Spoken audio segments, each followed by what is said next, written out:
Sex, the final frontier.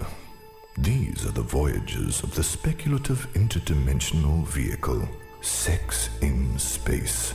Its mission, to explore new points of view, to seek out fresh opinions, to boldly go where so many have gone before, and still somehow manage to totally miss the point.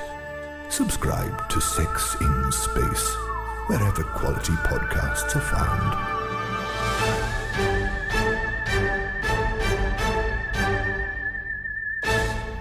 Hi there, I'm Toshi and welcome back to Sex in Space. We're here continuing to explore sex across all of its infinite dimensions. I hope everyone out there is doing just great.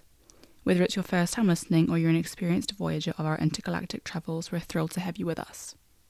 Thanks so much for joining us wherever you're tuning in from. Make sure to show your support by liking, rating and subscribing. If you're after more great Sex in Space content, you can find us over on TikTok and Instagram. Just search for us using our handle at sexinspace.com. That's Sex in Space, DOTCOM. We always love to hear from our listeners and your feedback means the world to us. We're all on this journey together. So please feel free to reach out in any way that you like. Now let's jump into another awesome episode. Jane had the pleasure of speaking with Vanessa Hamilton, a sexuality educator and founder of the education business Talking the Talk Healthy Sexuality Education. Vanessa has over 25 years of experience as a registered sexual health nurse, and she's also the parent of 3 teens, an award-winning author, highly respected speaker, podcaster, blog writer, and educator on the topics of human sexuality, consent, and respectful relationships. Vanessa has also developed educational resources and training for both parents and teachers, which focus on these topics too. One of these resources is her latest book release called Talking Sex, a conversation guide for parents, and we'll speak about this more later in the episode. Let's get into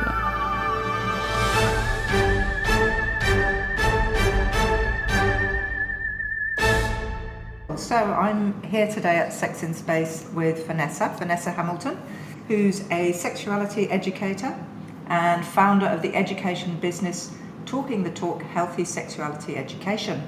Vanessa's immersed herself in helping parents, teachers and health professionals understand human sexuality and specifically how it relates to children. So she's here today to tell us a bit about her work, her books, and they are awesome resources for parents. I have had a look at them and they're great, so we'll get to those. But before we do any of that, first, Vanessa, welcome. Thank you very much. I'd just like to acknowledge that I'm coming to you from the Wurundjeri people of the Kulin Nation here in Melbourne, Australia. Oh, that's very cool. Thank you for that. And so before we kind of get into what you've been up to lately, I'd like to go back to the beginning and say, how did you end up in this space at all? Tell us about your history. Actually, quite by accident. Back in the early 90s, I was backpacking around the world and I was in London and I did a nursing agency shift one day taking blood tests in a HIV clinic. In the early 90s, it was a really interesting time to work in HIV because there was the medication had only just been introduced and only just started working. So I in fact saw all sorts of AIDS-defining illnesses. We had thousands of patients.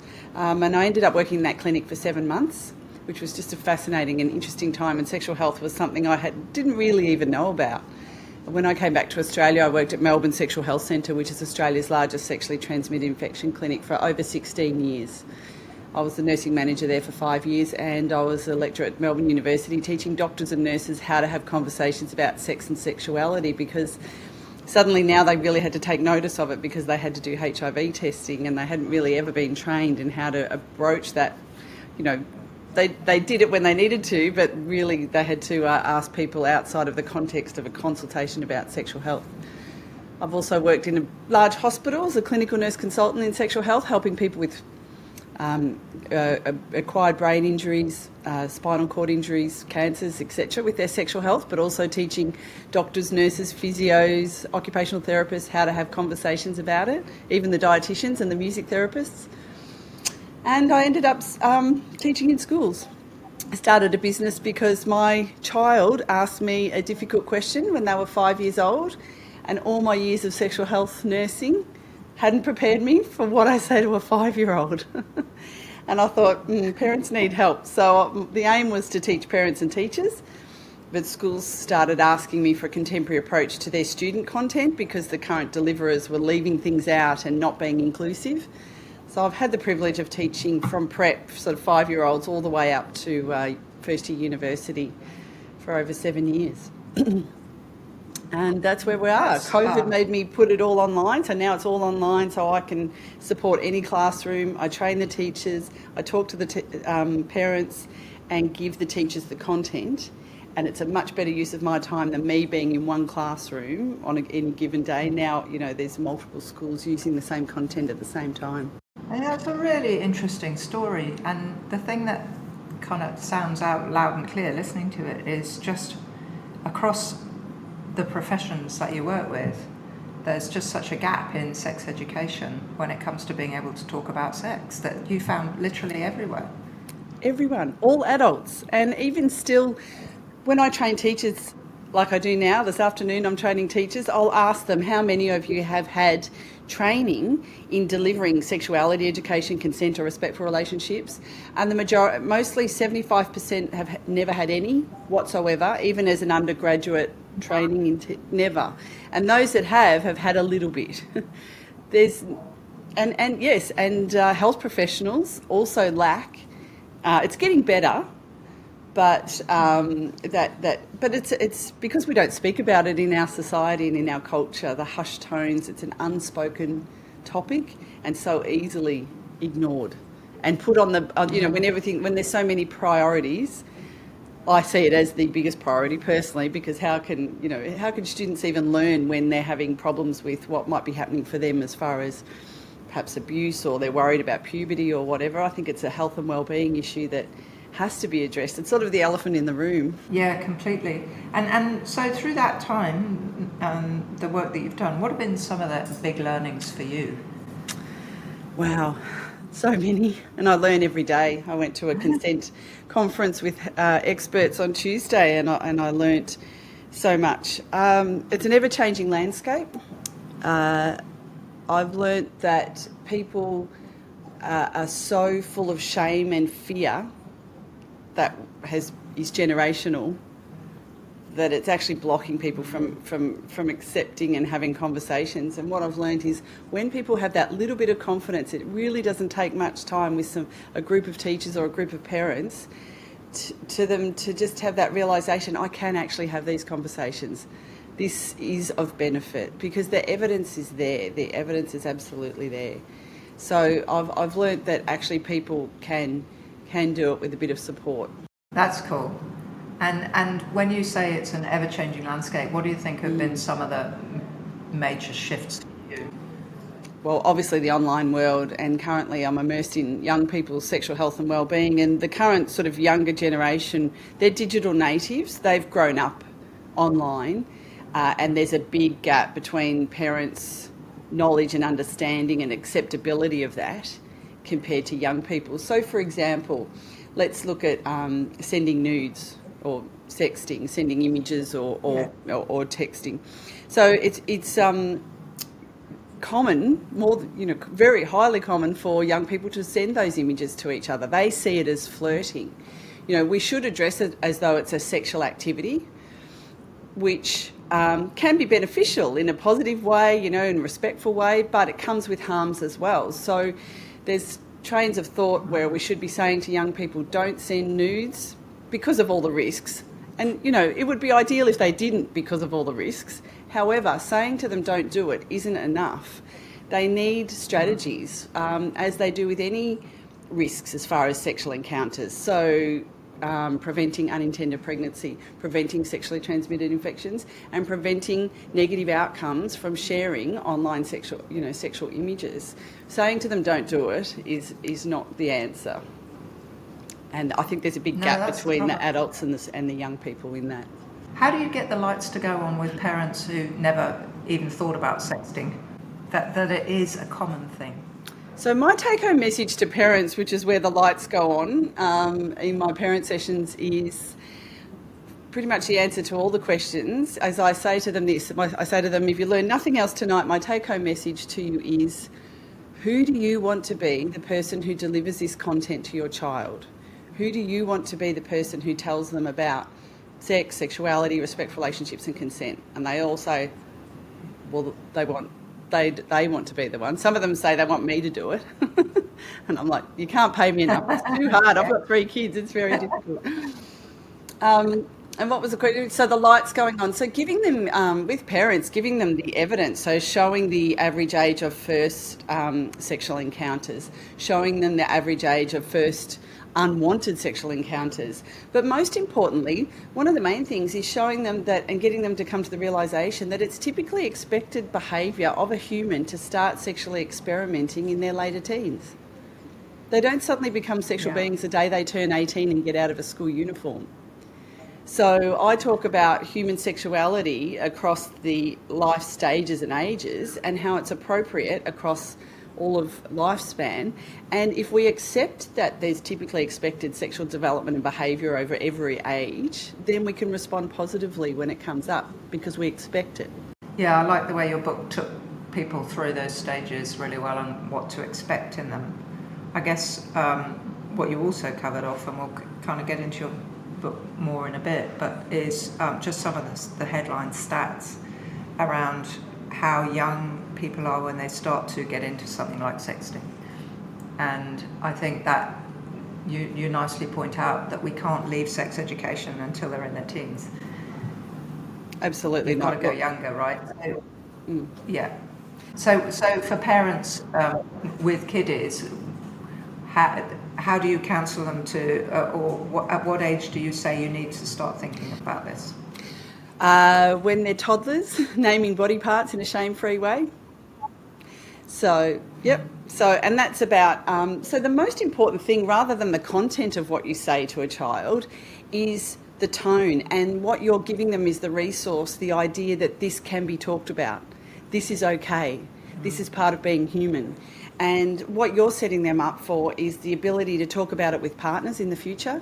You're setting them up for the future, for them to talk to their children, so we can break this generational continuum of the hushed tones. So that's the most powerful thing. This is a topic we can talk about. And I give parents lots and lots of strategies. So, for example, they all say the same fears and myths. Every parent session, there's the top 8 fears and myths. They come up every time. I don't know what to say. I haven't got the right language. What if I'm embarrassed? What if they're embarrassed? They'll lose their innocence. If we tell them about it, they'll go out and do it. I've heard all that. And so debunking all of those myths, which are just myths, helps them to have those conversations. And naming body parts in a shame-free way. Then you talk about body safety, because they're going off to kinder and childcare. Who can touch their body parts and under what circumstances? Learning about consent starts in the playground. It's about mutually negotiating an enjoyable game to play. It's managing your disappointment when your friend says no. So they're embedded decision-making skills about consent for them to take into their intimate encounters later on. They should learn about their reproductive capacity around puberty before it happens. So that's before 8 years old, because that's when it can happen to them or their peers. And celebrate it. There's nothing shameful about going through puberty. But parents really struggle. They don't have the language or the words. And I say saying something is better than saying nothing. And also saying things they say, oh, well, if I talk to my kids, they might go and tell the other kids at school. Well, that doesn't matter. At least it'll be accurate. But you can say to your children, we can have open conversations in our household. You can ask us anything, but it's not your job to teach the other kids at school. That's their adult's job. This is a private conversation, so it's not a conversation for the playground. And the other thing is giving them information is not permission. Education is not permission, especially when you add in your values and expectations. It's shown in those countries where this information is given age appropriately from a young age throughout their whole schooling. They have much better outcomes, such as they delay first sexual intercourse to a later age. They have much less unintended pregnancies, less sexually transmitted infections, and report much more pleasurable, respectful, responsible encounters. The evidence is there. I'm starting to use the term neglect. If we don't do this, I think it's actually neglectful, because there's so much evidence of the benefits. And also of the harms. That's a really interesting, I haven't heard anybody bring that in before, but I think that's a really fair use of the word. Well, I'm wondering, I'm using it cautiously, because I wonder if I'll get some pushback, but I'm a bit old and tired now, and there's a lot to do. And I really think it is. I've seen Yeah. evidence of the neglect, of not giving that education.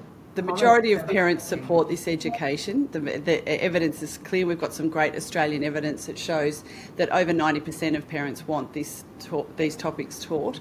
But we've got a small minority of very loud conservative people who their ignorance and arrogance around the evidence is alarming, and it is actually causing harm to children. People are entitled to their own opinions, but they're not entitled to harm other people with that opinion. And like you, I won't tolerate people blocking sexuality education, which is blocking the safety of children. Oh, and perpetuating harms. If you look at the LGBTQIA plus figures for harms, it's appalling, and so often from their own families.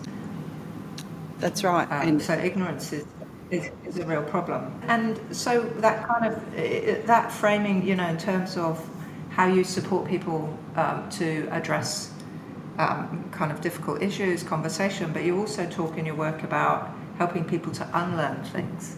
And so can you talk to us a bit about your experiences, what some of the unlearnings have been? Well, for example, sex and sexuality is seen as something that isn't relevant to children. Sex isn't, but sexuality is, and human sexuality is just huge. It's just a massive topic. I ask adults at adult sessions, what do people broadly think of when they hear the word sex? And it always comes down to two things. They say the deed, the act, doing it. Doing what? Heterosexual penis, vagina, intercourse. And they'll say gender, being male or female. So the idea that sex is penis, vagina, heterosexual intercourse and being male or female is so limiting. And that's why I don't like the term sex ed.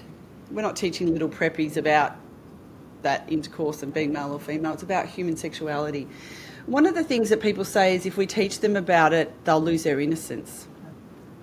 That implies that learning about human sexuality, learning about their bodies and relationships is harmful, shameful, taboo or wrong, when it's not. They'll lose their innocence when something happens to them that they didn't want to happen or they didn't know about. Ooh, yeah, absolutely. Yeah. Reframing children and sexuality being two separate things, I think is really, really important. And the penny dropped with adults when they realise that actually this is a human thing for they've never, ever been taught that before, ever. The adults, that is. No. And the other one that you call out in your work that's not really taught, barely gets a mention, is pleasure. Never. Can you talk to us a little bit about why you think it's not there? Well, see, pleasure's not a dirty word.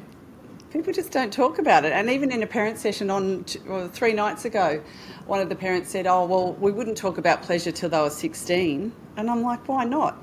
A child having a pleasurable foot massage is pleasurable. Any touch that they should have from another person should feel good and be pleasurable. People are so hung up on the word pleasure. And it's the glaring omission in what young people need to hear about now. They're hearing from pornography and TikTok and internet and all of those things, and they're missing the fact, we were just in the consent forum the other day, and we do not tell young people, especially young male, heterosexual males, that they can actually have the most amazing pleasurable experiences by sharing the pleasure of their partner or with their partner, and we just don't say it. And in fact, in the parent survey that was done here in Australia to see the 40 topics that parents support being taught on, there's 40 different topics, pleasure came in at the lowest. Would you believe? So still 86%, but pleasure at the lowest. And in fact, sexual orientation and sexual diversity was higher than that. But people are so hung up on pleasure. Goodness, if we could just talk more about pleasure in the right context, age appropriately, I think there would be a lot of benefits in that. Yeah, I think the work that you do to help people understand consent outside of a sexual framework is great, and maybe it's like that with pleasure as well. That both of those things need to be normalised and made visible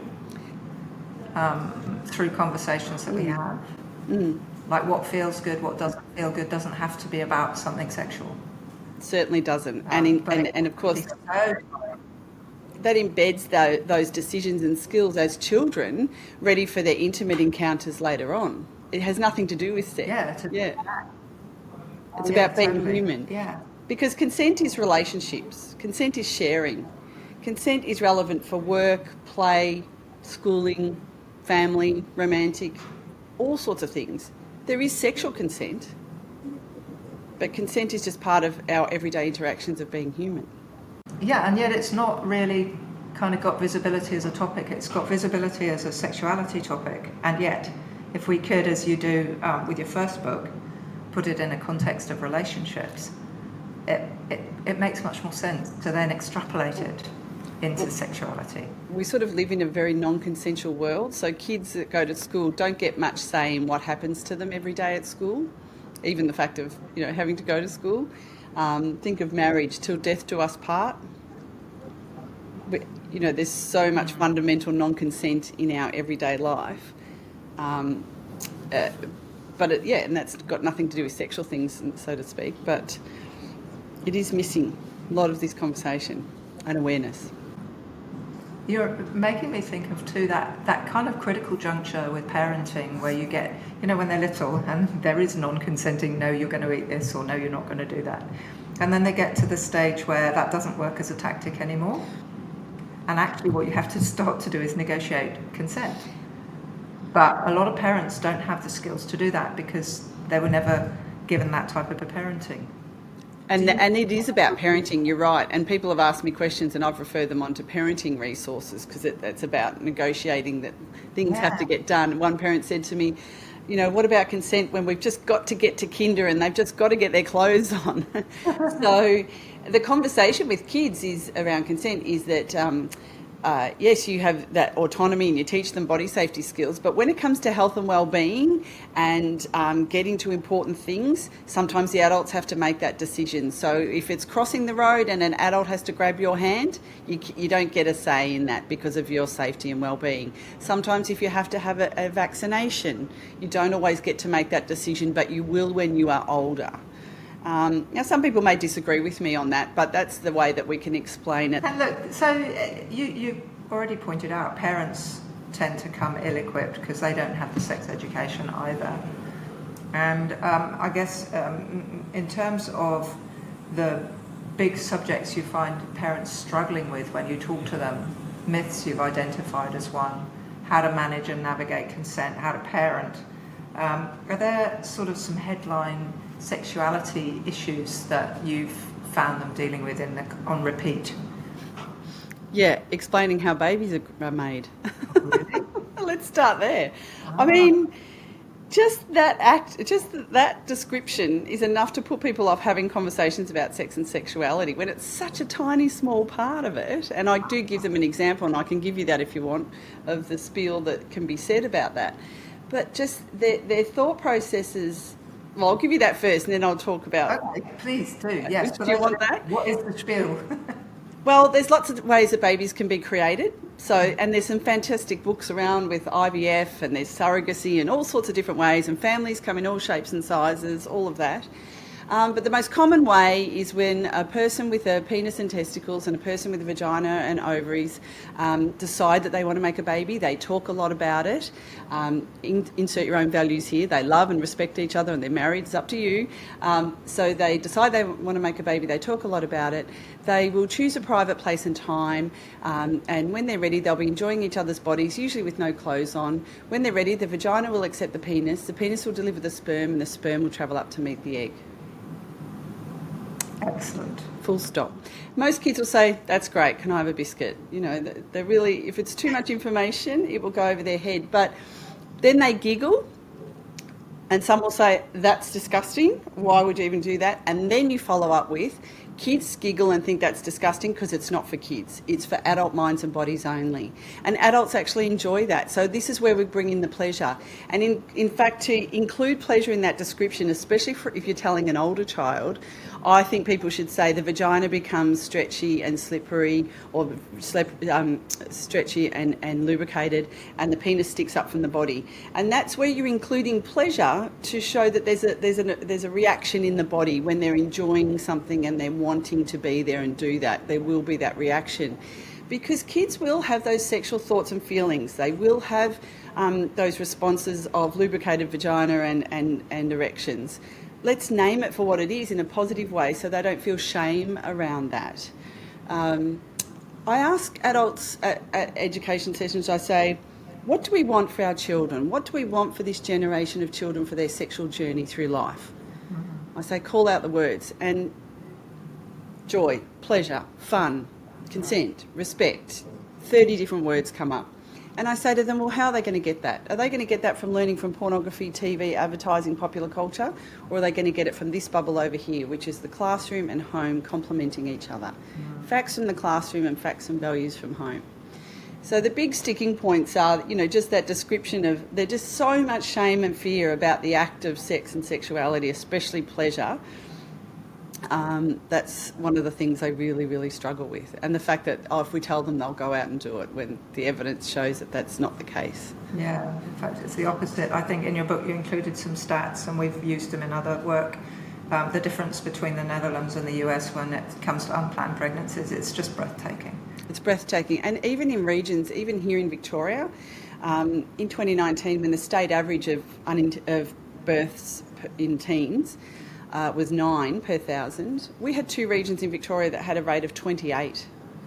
Wow. And I've been to those regions, and there's 2 main reasons for that. One is geographically and access to services and professionals in that area. But secondly, we clearly know that's lack of education, and I've seen the education being blocked in 2 of the big schools in those regions, and that's where that neglect comes in, because when you have a rate like that is so different, and you think to yourself, well, why is that? But it's also about not being able to buy condoms from the supermarket because your whole family works there.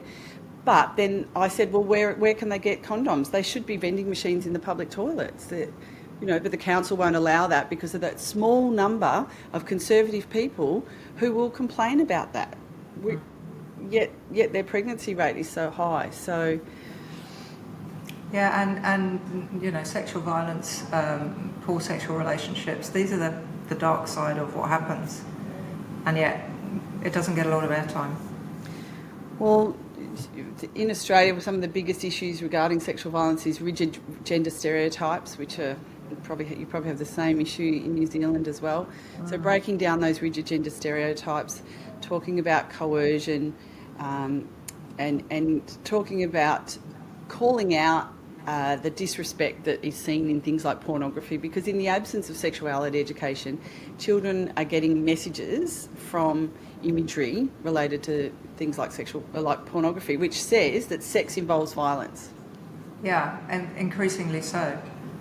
And also that sex is heterosexual, and it's about male pleasure. And it's about penetrating something. Yeah, or even, just the achievement of the male orgasm and the female body being an object for that to be achieved. Well, I've had to add clitoris into all of my anatomy lessons. Good for you. Well, that, for example, in the past, puberty education has been taught wet dreams for people with a penis and periods for people with a vagina, which is so inequitable, because wet dreams is about a pleasurable thing and periods is a taboo and shameful thing. So, yeah, not in my classes. It's everybody can have sexual thoughts and dreams and have a body reaction to that. So vaginas will become lubricated. So it's very brave. Our parents have to be quite brave to say things like that when it's been okay to talk about erections, but not okay to talk about, sexual response in people with vulvas and vaginas. Yeah, totally. And that's, so I guess that is your work's the motivation for your new book. Can you talk to us a bit about that? Because I've been lucky enough to be allowed to read it. Thank you. I really enjoyed it, and all I can say is every parent should have one as part of their parent training. Oh, there we go. There we go.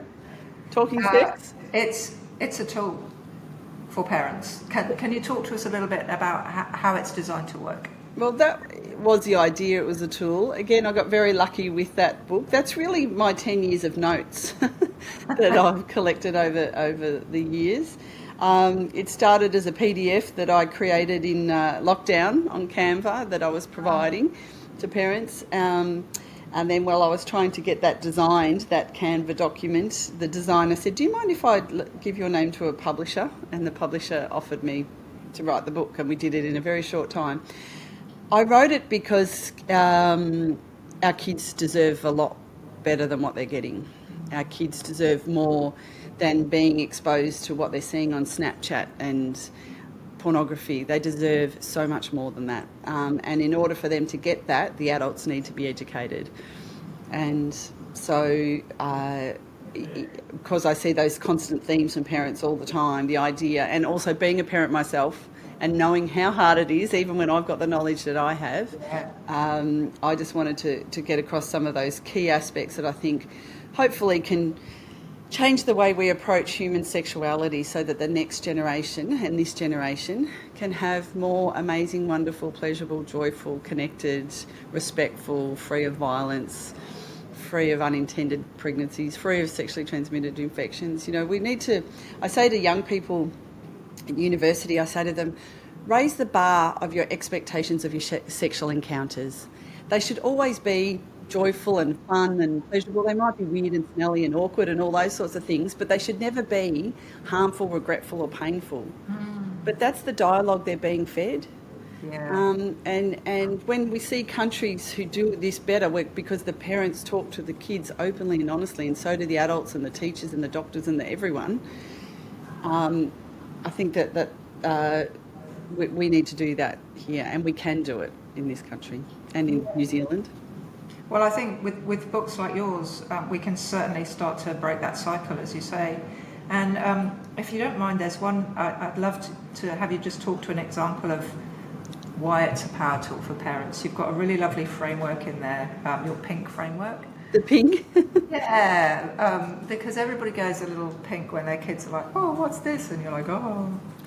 So the idea of pink is how to react when you come across an interesting or difficult scenario with your child, or maybe you walk in and they're viewing pornography, or you've seen it on their phone, or they ask you a difficult question. One of the things I've always said to parents is, you know, P is for pause, just take a breath, don't react with fear and negativity, because that's what happens. People are so fearful because adults have layer upon layer upon layer of stuff in their head, usually negative, about sex and sexuality. We have to strip back those layers, excuse the pun, to address the simple situation in front of us. Yeah.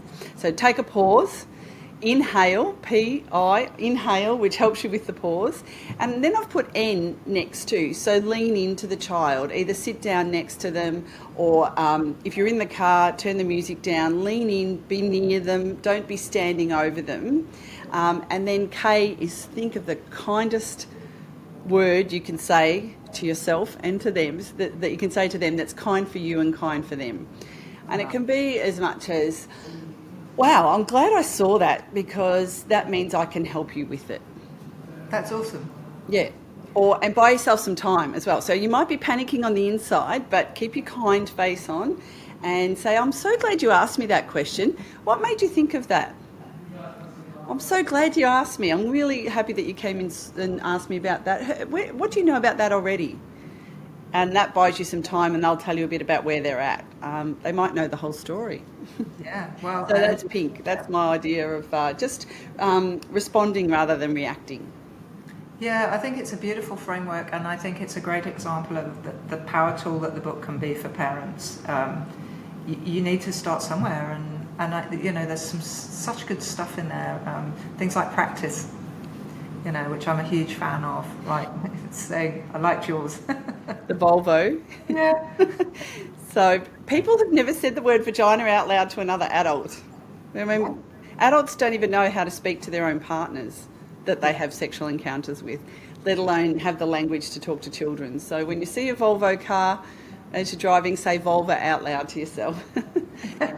Fun driving. And do practice the conversation with someone, with another adult before you're going to say it to kids. And I do, like this afternoon with teachers, we'll be doing lots of activities where they have to say things and really stumble through it together in their teams, which helps them once they get into the classroom to be able to say it.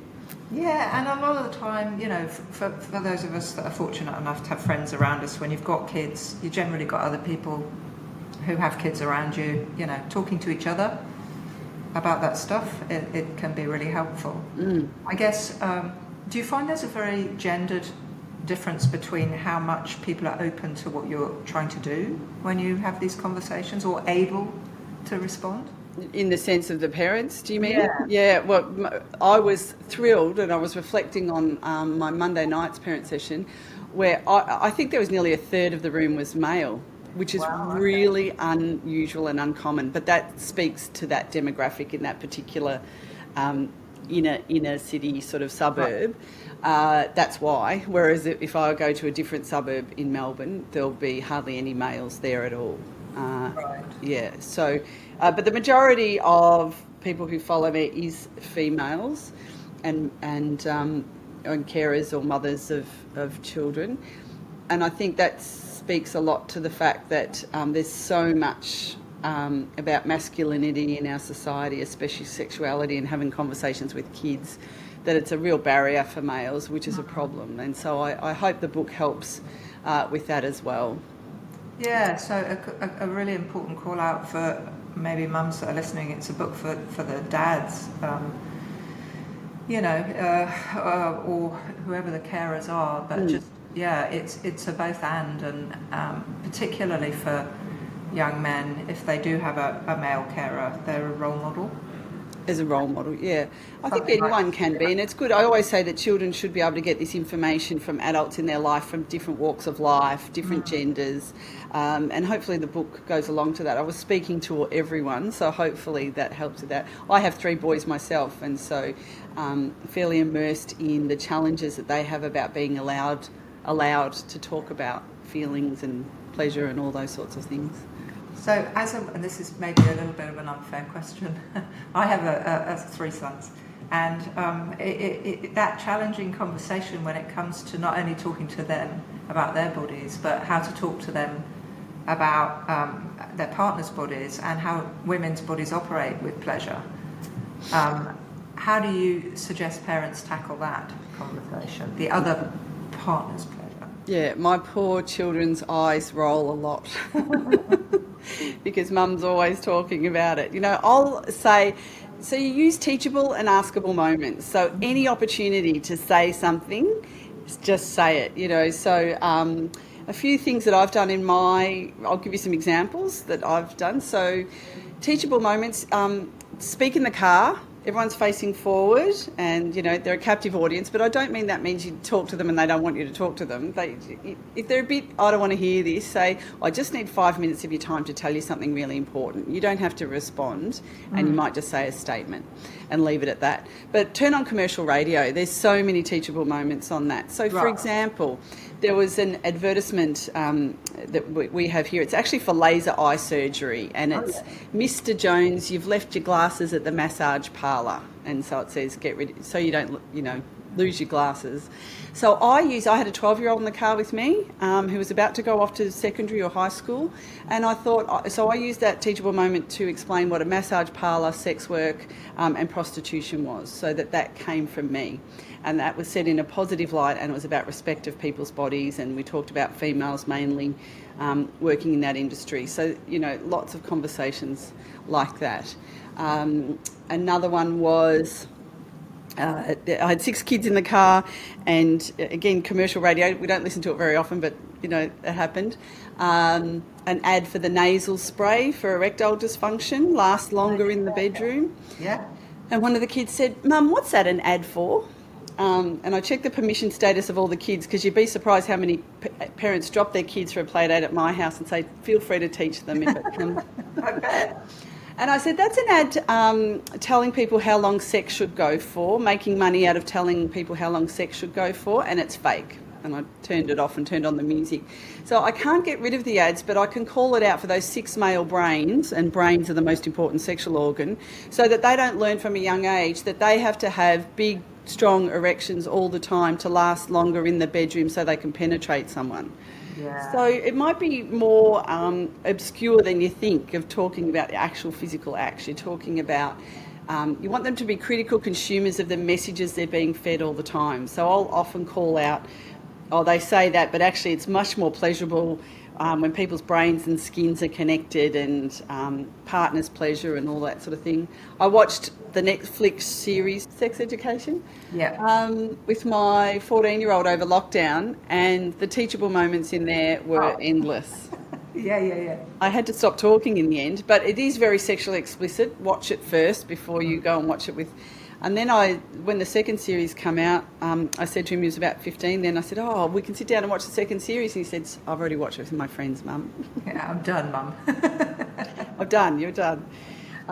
It's talking about pleasure and respect and boundaries in a non-sexual way when they're little. You start those conversations very, very early. That's what I think so lovely about listening to you is, and I hope this is coming through really clearly for those listening. It's about having the confidence to have these conversations all the way through life. With partners, with kids, it doesn't matter, just learn the language, use the words, and that means get educated, right? Look, I do think parents need to go and do a bit of education. This isn't something that just comes naturally and you know what to say. And there is information out there, what to expect at what ages, what language to use. I did do a bit of a tick sheet in there of conversations so that you can pick it up, have a quick look and, oh, wow, I really haven't said that before, so I might aim to do that this week. What's so good about the book, I think it's very practical. It allows you to do exactly that. These are the different subjects you might want to cover across the many years you have with them. Go for it. And don't stop just because they turn 18. I think there's still those conversations to be had. And it's about positioning yourself as the go-to person, the teachable, askable person, the teachable, askable adult for children, so that they know that they won't get in trouble, even if they think it's rude or, especially you want them to report to you if something's gone wrong online, because it will go wrong. So don't take their device off them or stop them talking to their friends unless you need to, unless it's quite serious. You put in strategies, but you want them to come to you each time those sort of things will happen. And it can be as simple as, if you're talking about online and sharing images, it can be as, accidentally take your phone into the bathroom when they're young and say, I accidentally brought my phone into this private space. I shouldn't have done that. I could have accidentally taken a photo of private body parts, or I could have accidentally taken a photo of this private bathroom. Oh, I'll take my phone out. You're setting in, early on, you're saying we don't take phones in bathrooms and take images. Yeah, I think we have a book we're working on how to talk with your kids about porn. And one of the key kind of points for us is that if they don't have an existing framework that you help them set up, then they can't go in and go, oh, well, that's not true. They're going in and they're getting the first lot of information. It goes back to what you said, and I think that, again, people take this away because Vanessa knows what she's talking about. Who do you want to be the person that tells them? Yeah. That's right. And this bubble over here that should be from school and home, we should talk about amazing, wonderful, connected, respectful, pleasurable partnerships till we're blue in the face, so that they can see the comical nature of pornography when they view it. So they can say, well, that's not what I've been told. Yeah. And that doesn't look okay, that way that person's getting treated. Yeah. And even as they're older, you talk about in pornography about them being conscientious consumers of an industry. Do you want to be a consumer of a product that there may be exploitation or trafficking or people not being treated fairly? Is that something that you would consume, and getting them to critically think about that? That's for the much older ones, Yeah, but it's a really good approach, and I think it's become very topical, so it's a very it's an on-point approach for that generation. Well, there's ethical pornography, which requires a credit card and time to find it. And, so I'm not against sexual imagery for people's brains. It's actually very beneficial in lots of circumstances. I'm talking about mainstream, what children are exposed to, that mainstream online pornography that as soon as they put it in, it comes up. And they do put it into search engines. I was speaking to a teacher last week.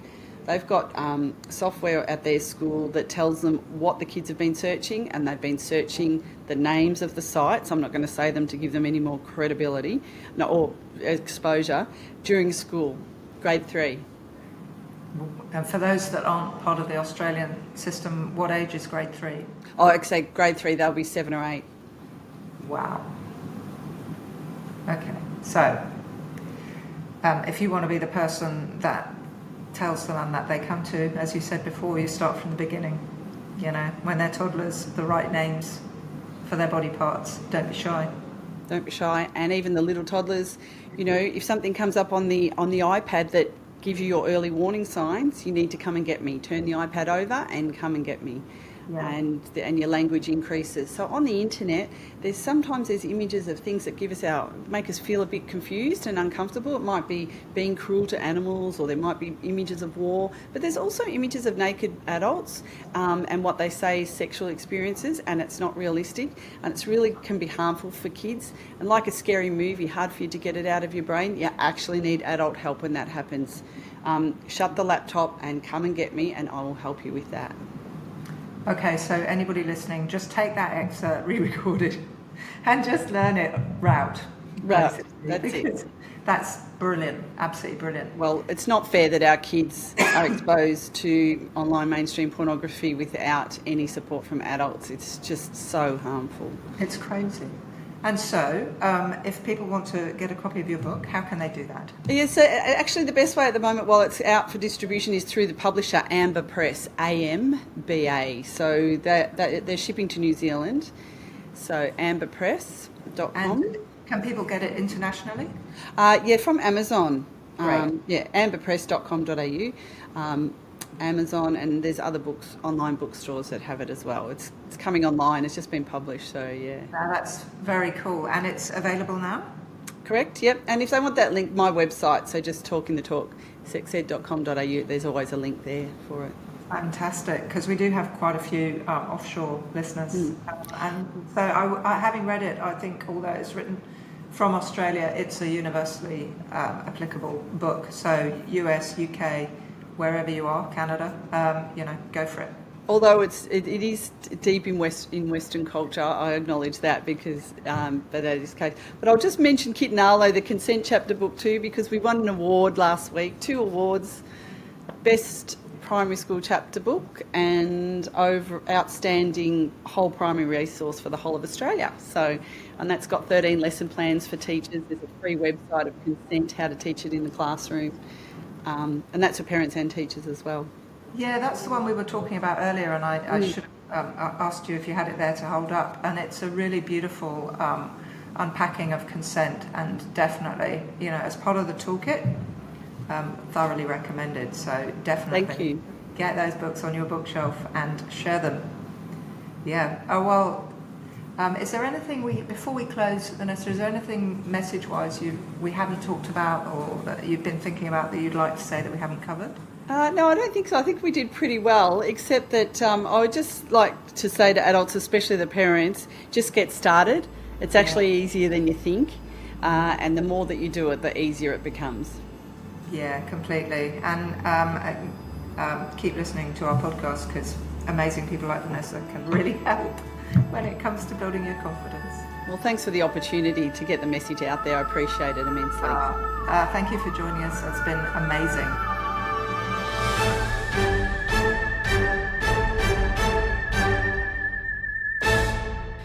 We really hope you enjoyed listening to this episode. If you want to find Vanessa, you can find her at talkingthetalksexed.com.au. You can also check out her Instagram at talkingthetalk. Before we sign off, we want to remind you to check out our book, which is available at sexandspace.com/book, or you can search for The Organ Education Forgot on Amazon. We also have a downloadable PDF version available on our website if you prefer a digital copy, which is $8 New Zealand. And our merch is now available. You can also find this through our website or at sexandspace.com/shop.